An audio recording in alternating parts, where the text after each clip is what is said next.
Hey everyone, welcome back to my channel. Well, as I said in my video last night when I was talking about this combine, this is actually going to be part one of who knows how many working on this rotor. And so thankfully it warmed up enough to where I can actually take and put my phone back in my pocket. So we'll get that set down right there, hop on the forklift.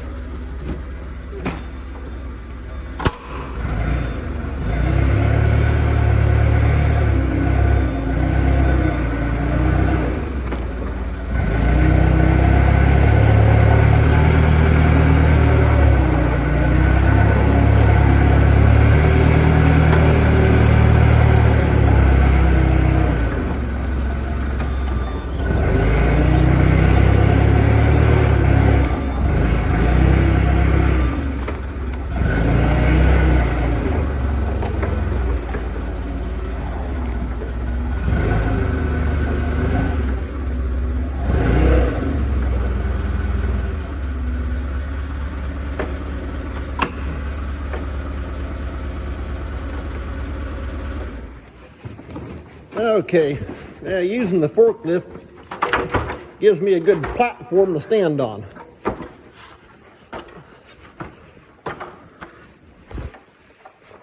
Okay, well, what you didn't see me do last night was I took this access door here off, and I actually went ahead and got all these here undone. This big stop sign, that's what holds the end of the rotor.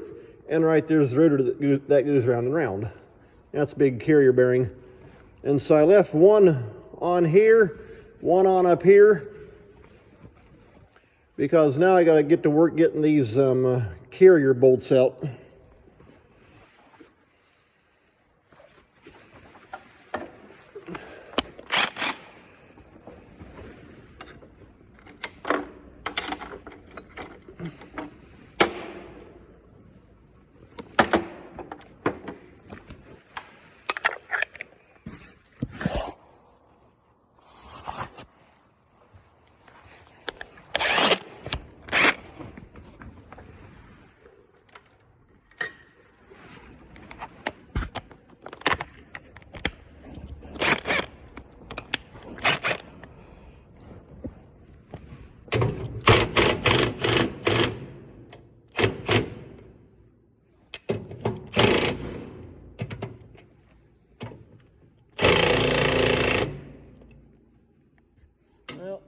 Them both bolts are turning, and I'm going to have to get a different type of 3/4.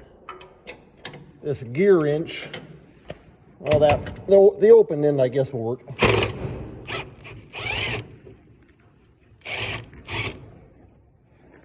I just don't want to drop a bunch of stuff inside, then I got to get my magnet out to go fishing it out. Okay, that's got one freed up. In fact, actually last fall, I'm not sure how it happened, but these 3 bolts here that are shiny, sure enough, the old bolts actually somehow came out. And thankfully that one right there was still holding, but I was picking corn, all of a sudden I heard the rotor and it was actually hitting the floor of the cage. And so thankfully it didn't hurt anything, but these 3 bolts had somehow come out, and so I'm not exactly sure how, but they did. So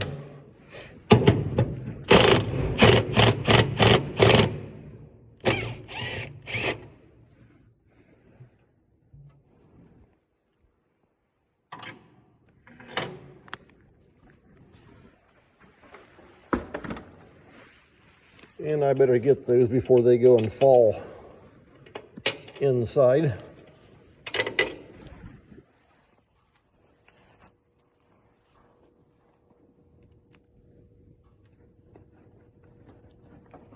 But when it dropped down like that,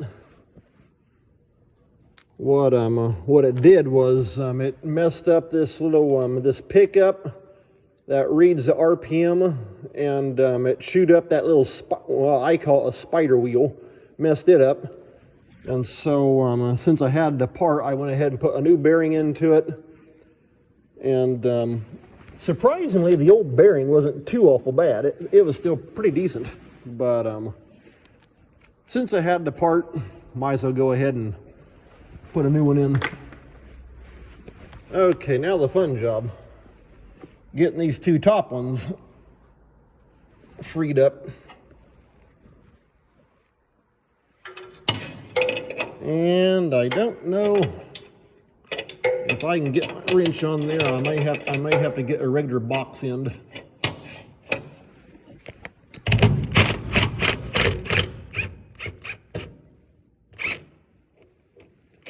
Well, that one came out, surprisingly. That's the one bad thing with the gear wrench. If you get into a tight area with that thicker head like that, because of the ratchet mechanism inside, sometimes they won't fit into a tight spot.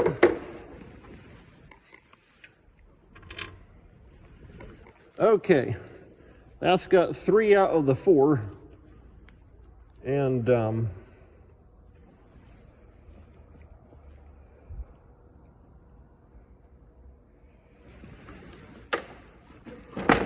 going to have to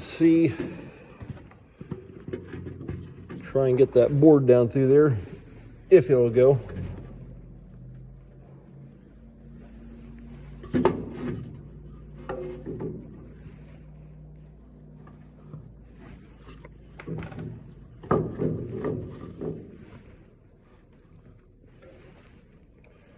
Well, that 2x4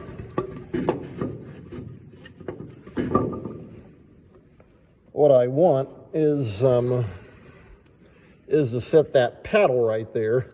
That's actually throws all the trash back here into the chopper.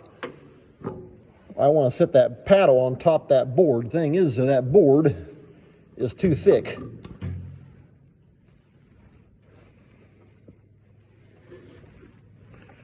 So I'm going to have to get a thinner board.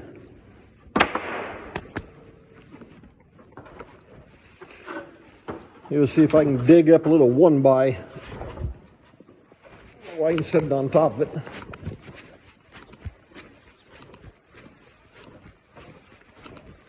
Yeah, it's definitely warmed up though. Yesterday it was in the 20s and cold.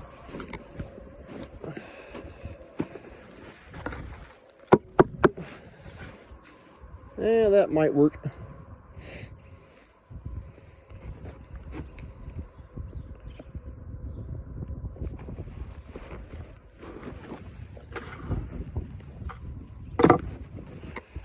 Like I say, it's warmed up. It's in the easily in the low 30s.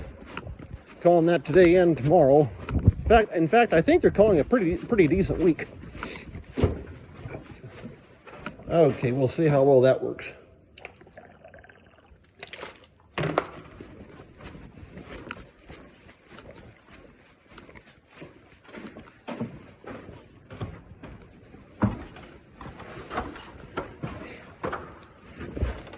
Okay, now let's see. That's more like it. Okay, and I can sit that right down on top there like that. And it's not going to go too far.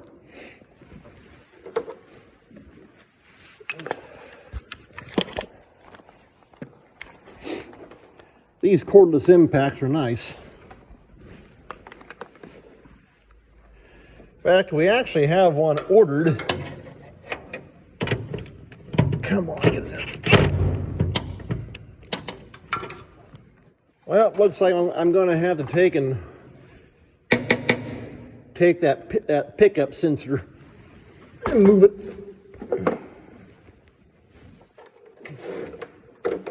But like I was saying, we actually have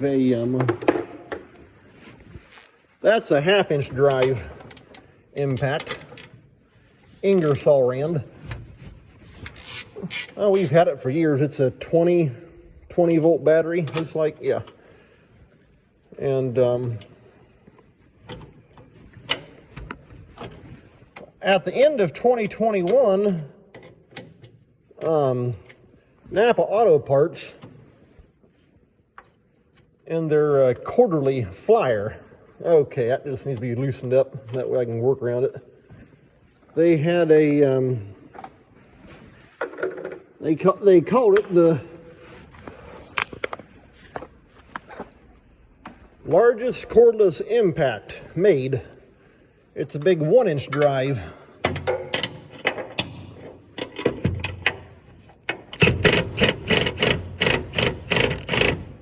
Come on.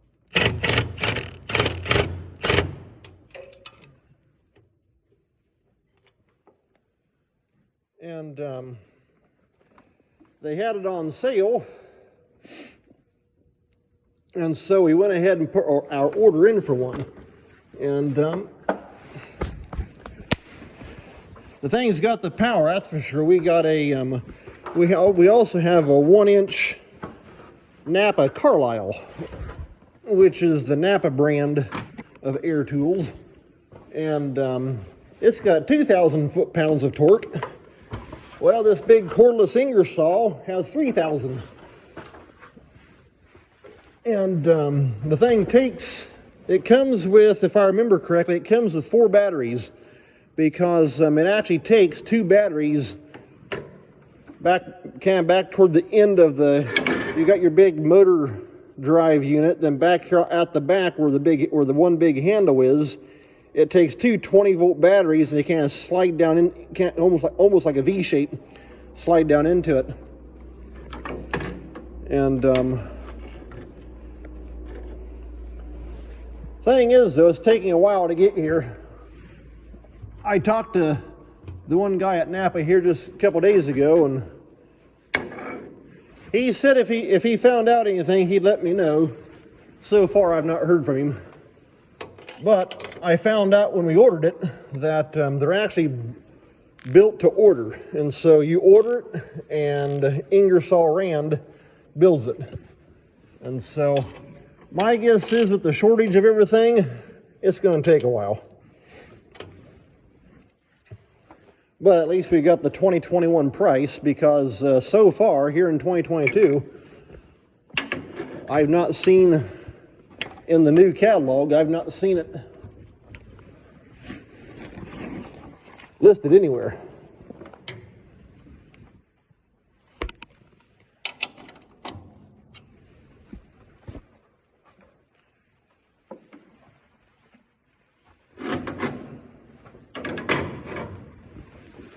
And this is always a fun job to do and not end up with a smashed finger.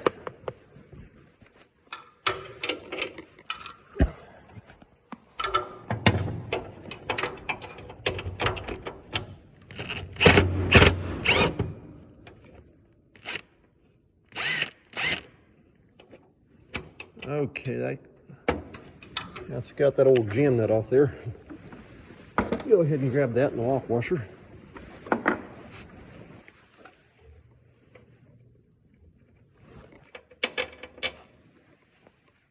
All right, that's got all the bolts out of the, that's actually like a cast bearing carrier.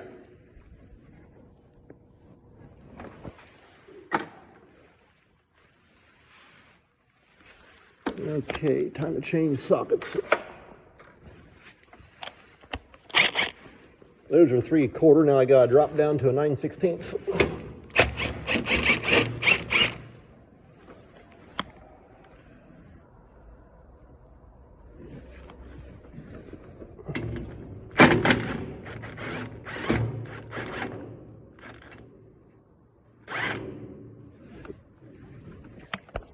All right, that's got the stop sign freed up.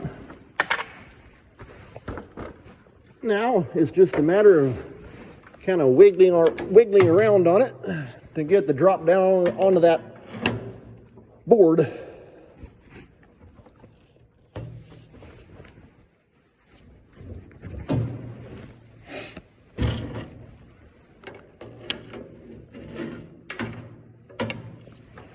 In fact, let's try something.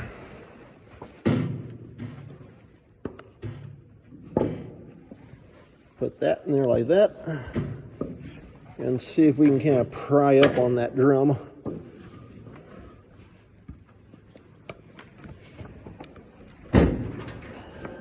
Okay, that's moving it. Oh, I should have took that spider wheel off.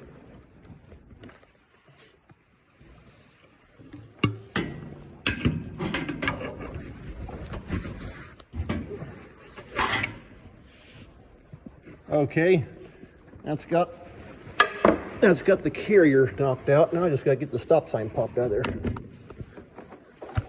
In fact, I think the rotor is actually just kind of, it's teetering on that one by.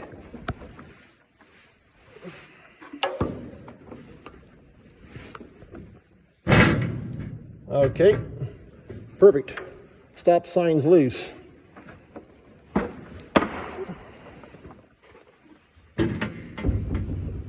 Alrighty, there's got the stop sign off. And that's the rotor. In fact, Gleaner combines are actually a little bit set up a good bit different than anybody else. Pretty much all, well actually everybody. John Deere, Case, New Holland, Fint, which is actually owned by AGCO. AGCO owns Fint and Gleaner. And Gleaner is the only one that the rotor actually sits cross. Here's the combine, and the rotor sits crossways. Every other make, the rotor sits long ways. And so, which makes it a whole lot easier pulling the rotor drum out, because I've helped my neighbor on his Case. He's got a Case, I think it's an 8120, if I remember right. And I've helped him on that one, taking his rotor out. And with that one, you got to take the throat off underneath the cab. And once you get the throat out, then you take the rotor out beneath the cab, which would be a whole lot trickier. Okay, we'll put the stop sign down there behind the wheel for right now. And like I say, every other brand of combine out there, they all sit long ways, and Gleaner sits crossways, and or I guess you'd call that transverse, if I remember right. But anyway, pulling the rotor on a Gleaner is a whole lot easier than any other brand, because you simply take the stop sign off and voila, there it is. Now, if you do not have a forklift to pull one of these, I feel sorry for you, because that big drum happens to be very heavy. But what I'll do is I'll put the forks and the forklift together. I'll get that set right. Come up underneath here, underneath that big block right there, up like that, and then chain and chain binders, and basically get set in kind of like a triangular shape. I'll hook in right here with a chain and hook in over here, and I'll bring it out here so far that will actually get it off the drive end. It basically has a PTO, like a PTO spline set up on the other end, that it just slides in onto a big spline. And I'll bring it out here so far, unhook, then actually come up here underneath the thing, and you take a big ratchet strap and wrap clear around the whole thing, around the forks, pull it down good and tight, and then just back out, take the drum out, and that's got it. As far as any work to the drum, I don't have to do anything. It's just all to this dumb cage. And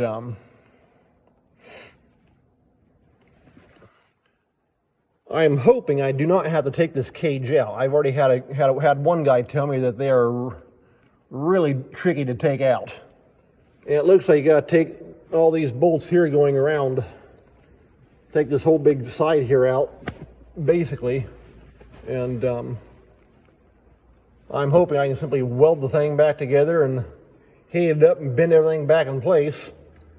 and be good to go like that. So we'll see you next time once I get the forklift set up.